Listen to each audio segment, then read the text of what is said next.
গ্যাসের pipe leak করার সময় হাতে নাতে মোনালিসা ও সেনাপতিকে ধরে ফেলল কম্পাস। হ্যাঁ বন্ধুরা, এমনটাই দেখা যাবে। বিস্তারিত জানতে ভিডিওটিতে লাইক দিয়ে চ্যানেলটি সাবস্ক্রাইব করে শুরু থেকে শেষ অবধি দেখতে থাকো। গল্পের শুরুতেই দেখা যাবে বিহান ও কম্পাস শুয়ে পড়ে। তখন তখন দেখা যায় কম্পাস বলতে থাকে, একদম আমার কাছে আসার চেষ্টা করবেন না, কারণ কারণ এখানে আপনার ঘরে থেকেছি বিধায় আপনি যে বলবেন কম্পাস আমি তোমার কাছে আসতে চাই, এটা কিন্তু হবে না। ঠিক তখনই বিহান কম্পাসকে জড়িয়ে ধরে। এটা দেখে অবাক হয়ে যায় কম্পাস। তখন কম্পাস বলতে থাকে, এসব কি হচ্ছে?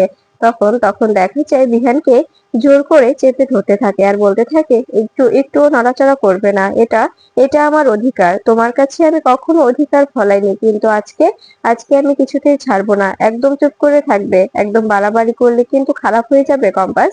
তখন কম্পাস বলতে থাকে, এটা আমরা এগ্রিমেন্টে সাইন করেছি, 21 দিনের এগ্রিমেন্ট, আপনি কেন কেন এমন করছেন? তখন এদিকে মোনালিসাকে সেনাপতি বলতে থাকে, আমরা আমরা একটা প্ল্যান করতেই পারি মোনালিসা, আমাদের আমাদের এটা করতে হবে, তা না হলে তুমি বিহানকে কখনোই পাবে না। যদি বিহানকে পেতে চাও তবে এটুকু স্যাক্রিফাইস তোমাকে করতে হবে। তখন তখন দেখা যায় মোনালিসা বলতে থাকে, যেমন তখন তখন সেনাপতি বলতে থাকে, আমরা আমরা যে সিলিন্ডার থেকে কম্পাস রান্না করবে সেই সিলিন্ডারের পাইপটা ফুটো করে দেব। আর তবে তবে তখন তখন বিহানকে ওখান থেকে বের করার দায়িত্ব আমার। আমি ওখান থেকে বিহানকে বের করে নিয়ে যাব। এরপরে এরপরে তুমি সময় বুঝে সিলিন্ডারের পাইপটা ফুটো করে দেবে। তারপরে দেখা যাবে যে কম্পাস রান্না করতে গেলে পাইপ থেকে গ্যাস বেরিয়ে পুরো পুরো বাড়িটা ব্লাস্ট হয়ে যাবে। তখন তখন কম্পাসও শেষ হয়ে যাবে আর তোমার রাস্তাও ক্লিয়ার। তখন এই কথা শুনে মোনালিসা বলতে থাকে, পরে যদি পুলিশ কেস হয়ে যায় তখন কি হবে? তখন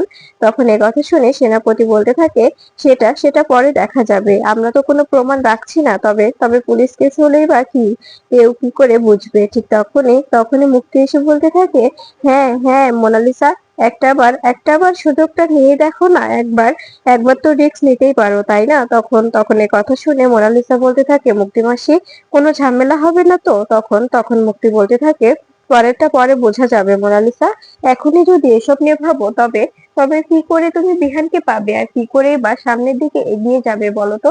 তখন তখন এ কথা শুনে মোনালিসা বলতে থাকে, ঠিক আছে মুক্তি মাসি, তুমি আমাকে যেটা বলবে আমি সেটাই করব, কিন্তু কিন্তু আমার বিহানকে চাই, আমি বিহানকে কিছুতেই কম্পাসের হতে দেব না। বিহান শুধুমাত্র আমার।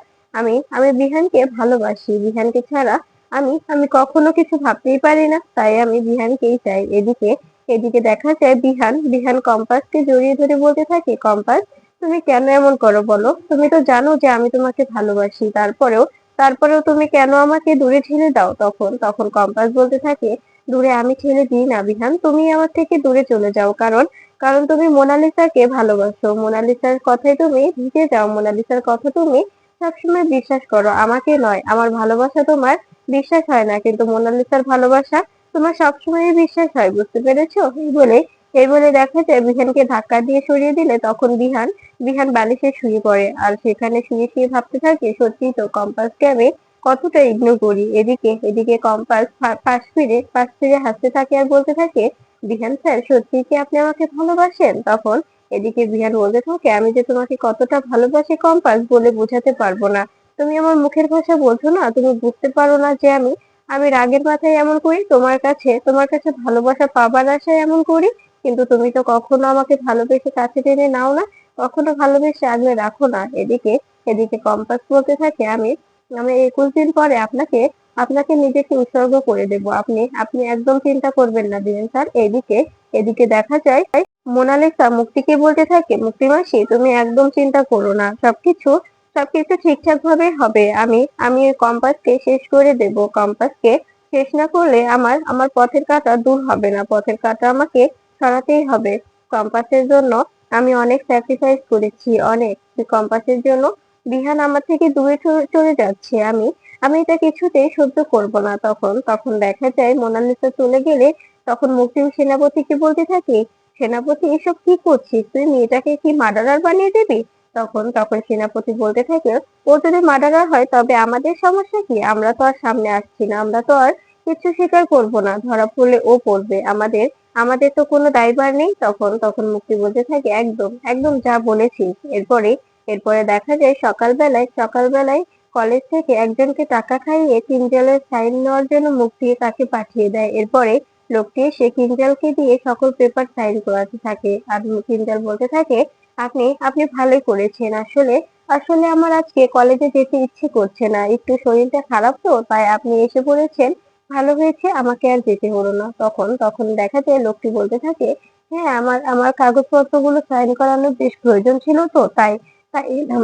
এদিকে দেখা যায় মুক্তি আড়াল থেকে লোকটাকে অ্যাপ্রিসিয়েট করতে থাকে আর বলতে থাকে, একদম একদম ঠিকঠাক ভাবে কাগজগুলো সাইন করিয়ে নেবেন, কোনোভাবে যেন কিঞ্জল বুঝতে না পারে। এরপরে এরপরে দেখা যায় কিঞ্জল সেখানে বসে বসে কিছু একটা ভাবতে থাকলে তখন লোকটি বলতে থাকে, স্যার কিছু ভাবছেন? তখন কিঞ্জল বলতে থাকে, না, তুমি যেতে পারো। আসলে আসলে ভাবছিলাম যে তুমি এসে আমার কাজটা অনেক সহজ করে দিলে, আমাকে আর আজকে কষ্ট করে যেতে হলো না। এই বলে কিঞ্জল চলে গেলে তখন তখন লোকটা মুক্তিকে সকল পেপার গুলো দিয়ে দেয় আর মুক্তিকে সবকিছু দেখালে মুক্তি বলতে থাকে, একদম একদম পারফেক্ট ভাবে সবকিছু হয়েছে। এরপরে লোকটা চলে গেলে তখন মুক্তি বলতে থাকে, এবার এবার শুধু ঋতুজার সাইনটা সেনাপতি নকল করে দিলে সব ক্লিয়ার হয়ে যাবে। এবার এবার চৌধুরীদের সবকিছু আমার হবে, আমার আর সেনাপতির। এদিকে এদিকে দেখা যায় কম্পাস রান্নাঘরে সকল সবজি সামনে নিয়ে দাঁড়িয়ে দাঁড়িয়ে ভাবছে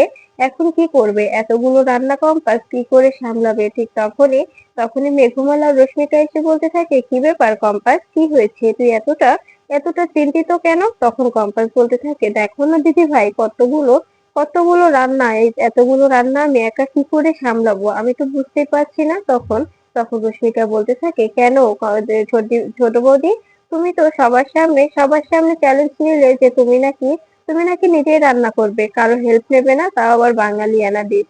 তবে এখন কেন এমন করছো বলো তো? তখন কম্পাস বলতে থাকে, আমি তো সারা জীবন মোনা ম্যাডামের জন্যই তো চাইনিজ এগুলো বানিয়ে এসেছি, এগুলো তো বাঙালি খাবার কখনো বানাইনি, তাই একটু ঘাবড়ে যাচ্ছি। তখন তখন দেখা যায় রশ্মিকা বলতে থাকে, চিন্তা করো না, ছোটদা ভাই তোমাকে সবকিছুতে হেল্প করে নেবে, সবকিছুতে ছোটদা ভাই তোমাকে হেল্প করবে ছোট বৌদি, চিন্তা করার কিচ্ছু নেই। তখন তখন কম্পাস বলতে থাকে, কই তোমার ছোটদা ভাইয়ের তো কোনো পাত্তাই নেই, উনি তো হাওয়া হয়ে গেছে, ওনার তো কোনো খোঁজ খবর নেই। তখন তখন দেখা যায় রশ্মিকা বলতে থাকে, দেখবে ছোটদা ভাই ঠিক এসে পড়বে আর তোমাকে তোমাকে হেল্প করে দেবে, তুমি একদম চিন্তা করবে না। তখন তখন মেঘমালা বলতে থাকে, হ্যাঁ রে কম্পাস, তুই একদম চিন্তা করিস না, আমার দেওরটা এতটাও রেসপন্সিবল নয়, ওর কিছুটা হলেও নিজের মধ্যে বোধ আছে, তাই না? ও তো সত্যি সত্যি তোকে অনেক ভালোবাসে। তখন কম্পাস কম্পাস লজ্জায় লজ্জায় মুখ লুকিয়ে ফেলে। ঠিক তখনই দেখা যায় মেঘমালা বলতে থাকে, এই কম্পাস, লজ্জা পাচ্ছিস কেন, রাতে কি কিছু হয়েছে? ঠিক তখনই বিহান এসে বলতে থাকে, কি ব্যাপার, এখানে কি হচ্ছে? এরপরে এরপরে দেখা যায় কম্পাসকে বলতে থাকে, কি, এসব তো সবই এমনই আছে, তুমি তুমি এতক্ষণ ধরে কি করছিলে? কিছুই করোনি, সরো সরো, আমাকে সবটা করতে হবে, তোমার দ্বারাই কিচ্ছু হবে না। এরপরে এরপরে দেখা যায় মেঘমালা ও রশ্মিকা চলে গেলে তখন তখন কম্পাস ও বিহান হাতে হাতে কাজ করতে থাকে।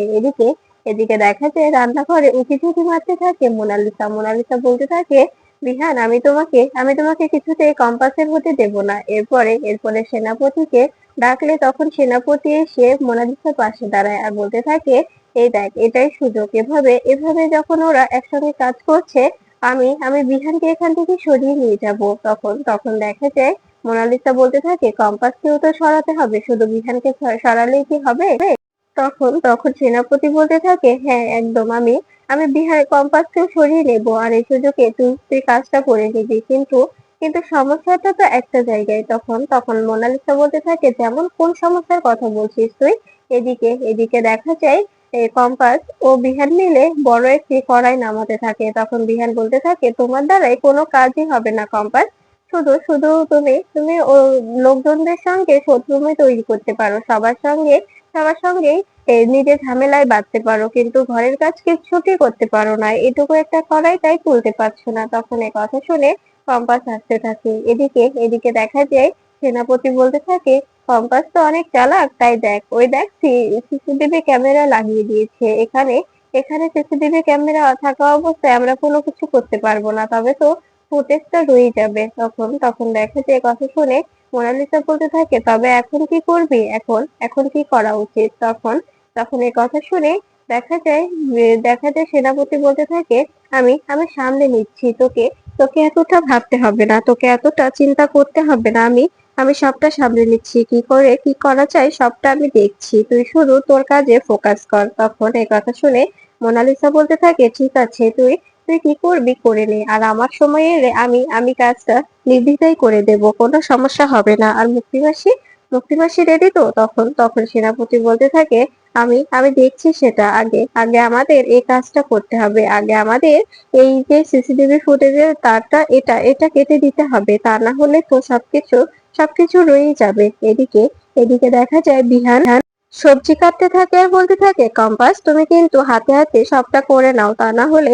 না হলে দেরি হয়ে যাবে। তখন কম্পাসও সবজি কাটতে থাকে। এরপরে দেখা যায় সময় বুঝে সেনাপতি ভিতরে ঢুকে তারটা কাছে দিয়ে কেটে দেয় আর বলতে থাকে, কাজটা হয়ে গেছে, এবার আসল কাজটা সেরে ফেলতে হবে মোনালিসাকে দিয়ে। মোনালিসা যদি আসল কাজটা সেরে ফেলে তবে সবকিছু ক্লিয়ার ভাবে হয়ে যাবে, তা না হলে আমাকে এটা করতে দেওয়া যাবে না, আমি এটা করলে ঝামেলায় পড়ে যাব, আর যদি ঝামেলা হয় তবে মোনালিসায় ঝামেলায় পড়বে, আমি নয়, আমি ঝামেলায় পড়তে পারবো না, ওর এই ব্যাপারটা আমি ওকে দিয়েই সামলে নেব। এরপরে দেখা যায় এসে মোনালিসাকে বলতে থাকে, মোনালিসা কাজটা হয়ে গেছে, এবার তোমার কাজ। তখন দেখা যায় মোনালিসা বলতে থাকে, ঠিক আছে, আমি আমার কাজটা সামলে নেব। এদিকে বিহান কম্পাসকে বলতে থাকে, কম্পাস সবকিছু আমাদের ঠিকঠাক ভাবে করতে হলে ফোনের প্রয়োজন, ফোন দেখেই সবটা করতে হবে, ফোনে রেসিপি দেখে সবকিছু রান্না বান্না শেষ করতে হবে। তখন কম্পাস বলতে থাকে, হ্যাঁ হ্যাঁ, ঠিক বলেছো বিহান, সবকিছু আমাদের ফোন দেখেই করতে হবে। এরপরে এই সবকিছু দেখে রাগে গজগজ করতে থাকে মোনালিসা ও সেনাপতি। তখন মোনালিসা বলতে থাকে, আমি এটা আমি এটা কিছুতেই মানবো না, যেভাবে ও প্রতিনিয়ত বিহানের কাছে যাচ্ছে, এরকম করলে তো বিহান ওর প্রতি আকৃষ্ট হয়ে পড়বে। তখন তখন দেখা যায় সেনাপতি মুক্তিকে ফোন করে বলতে থাকে, কি ব্যাপার মা, তুমি রেডি তো? তখন মুক্তি বলতে থাকে, হ্যাঁ আমি রেডি, তোরা রেডি তো? তখন তখন সেনাপতি বলতে থাকে, হ্যাঁ মা, আমরা রেডি, তুমি কাজটা শুরু করে দিলে আমাদের কাজটা আমরা করতে পারবো। এই বলে তখন দেখা যায় মুক্তি সেখান থেকে নামতে থাকে আর বলতে থাকে, এবার আমার কাজটা আমাকে সেরে ফেলতে হবে, তা না হলে ওরা নিজেদের কাজ করতে পারবে না। এই বলে দেখা যায় মুক্তির সিঁড়ির নিচে বসে পড়ে আর চিৎকার করতে থাকে, ও মা গো, পড়ে গেলাম, কোমরটা ভেঙে গেল। ঠিক তখনই এটা শুনতে পারে মোনালিসা ও সেনাপতি বলতে থাকে, কাজটা হয়ে গেছে, এবার বিহান এখান থেকে বেরিয়ে যাবে। ঠিক তখনই বিহান বলে ওঠে, কম্পাস, মুক্তিমাসির গলার শব্দ পাওয়া যাচ্ছে না, আমাকে আমাকে যেতে হবে। তখন কম্পাস বলতে থাকে, হ্যাঁ বিহান, মনে হচ্ছে মুক্তিমাসি পড়ে গেছে, তাই আমাদের ওখানে যেতে হবে, ওখানে গিয়ে দেখতে হবে। তখন দেখা যায় বিহান বলতে থাকে, কম্পাস তুমি এখানেই থাকো, আমি সামলে নিচ্ছি। এরপরে দেখা যায় তখন বিহান চলে গেলে কম্পাস সেখানে দাঁড়িয়ে ভাবতে থাকে, এটা কি নতুন চাল, নাকি সত্যি সত্যি মুক্তি পড়ে গেল। এদিকে দেখা যায় মোনালিসা সেনাপতিকে বলতে থাকে, কম্পাস তো গেল না, তবে এখন কি করব আমরা? তখন দেখা যায় এদিকে কম্পাস ভাবতে থাকে, কি হবে এখন, সত্যি সত্যি যদি মুক্তি মাসে পড়ে যায় তবে আমাদের চ্যালেঞ্জটা কি আমরা হেরে যাব? এদিকে দেখা যায় মোনালিসা কম্পাসকে বের করার জন্য বলতে থাকে, কে কোথায় আছো, তাড়াতাড়ি অ্যাম্বুলেন্স ডাকো। মুক্তিমাসি তো জ্ঞান হারিয়ে ফেলেছে, মুক্তিমাসি সাড়া দিচ্ছে না, উনি তো পড়ে গেছে, কোথায় কি আছো, তাড়াতাড়ি এসো। এটা শুনে অবাক হয়ে যায় কম্পাস বলতে থাকে, তার মানে কি সত্যি এটা ট্র্যাপ, আমাকে এখান থেকে বের করার জন্য নতুন করে এরা চাল চালছে, যাতে যাতে আমি আমি এখান থেকে বেরিয়ে যাই, ওরা এখানে কোনো কারসাজি করতে পারে। কিন্তু কেন করবে এসব?